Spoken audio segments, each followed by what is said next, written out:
Nandito tayo ngayon mga kaubayan sa Bagong Palengke. Ito yung gulayan dito sa Bagong Palengke.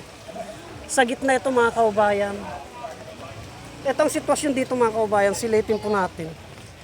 Magkabilaan po gulay at prutas po yan. At dito naman po sa ating likuran ay mga prutas area po yan. Mga kaubayan, yan po. Yan. At doon naman po sa gitna doon ay isdaan po. Tignan po natin kung gaano kalalim itong mga kaubayan. Linulusob, kahit malalim ay linulusob ng ating mga kaubayan. Yan. Ganyan po ang nagsasakripisyo ang ating mga kapatid, kaubayan na vendors dito sa Olongapo Public Market. Bagong Palengke po ito mga kaubayan. Yan po. So, akyat po tayo doon sa gawi doon sa area ng isdaan mga kaubayan. Tapos lulusot po tayo doon sa likod nito. Doon po tayo lulusot. Tara na po. So bali nandito tayo sa isdaan ng Olongapo Public Market ng East Bakbak mga kaubayan. East Bakbak po ito. Pagpatuloy po natin ang paglalakad at bababa po tayo doon sa bandaroon mga kaubayan para makita po natin ang sitwasyon ng ating mga kapatid na vendors dito sa Olongapo. Bali dito tayo bababa mga kaubayan.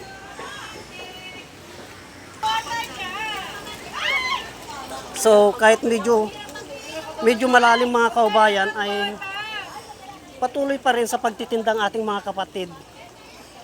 Makakuha lamang po ng kanilang panggastos sa araw-araw. Kasi sa hirap nga naman ng buhay ngayon mga kaubayan. Kaya kahit linulubog po sila, ay patuloy pa rin po sila sa kanilang pagtitinda. Lusubin na natin itong bahan na ito mga kaubayan hanggang sa dulo. Para makita po natin ang sitwasyon ng ating mga kababayan, mga kapatid na vendors dito sa Olongapo Public Market ng Bagong Palengke, mga kaubayan. Tara na po. Samahan po ninyo ako hanggang sa dulo mga kaubayan. Ayan. Ganyan po ang dinadanas ng ating mga kapatid na vendors dito sa Olongapo Public Market. Kahit binabaha po, ay patuloy pa rin po ang kanilang pagtitinda. Para sa ganun ay makakuha po sila ng kanilang panggastos sa kanilang pamilya. Ang gaganda ng mga prutas mga kaubayan. Yan po. Kaya suportahan po natin ang ating mga kapatid na vendors ng Olongapo Public Market. Yan po mga kaubayan.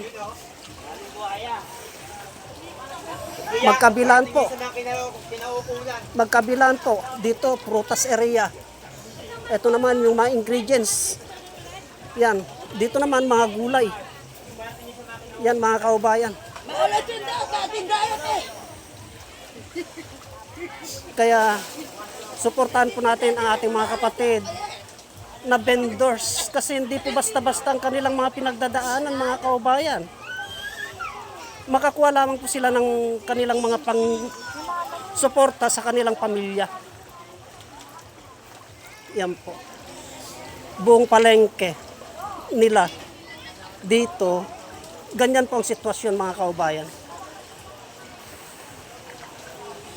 So pagdating natin sa dulo, ay iikot naman po tayo para makita po natin yung iba nating mga kaubayan kung anong kalagayan nila. At magtatapos po ang ating videos sa lugar ng ating mga kapatid na mga katutubo.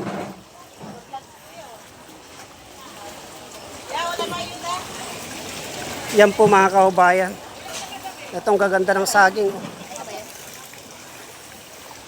Ito isda, bangus. Sari-sari na po dito mga kaubayan. Dito naman sa kabila ay mga ingredients, mantika, itlog. Yan. So, alam naman po natin na tuwing buwan ng August, tag-ulan, ay ganito pong nangyayari.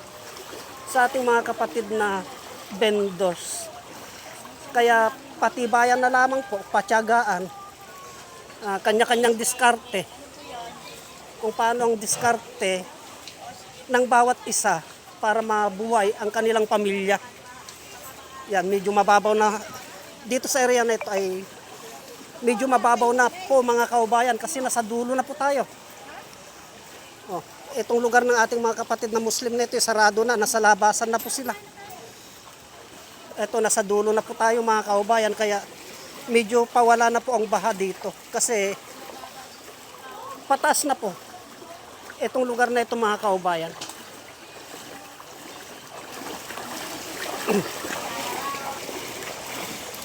Kaya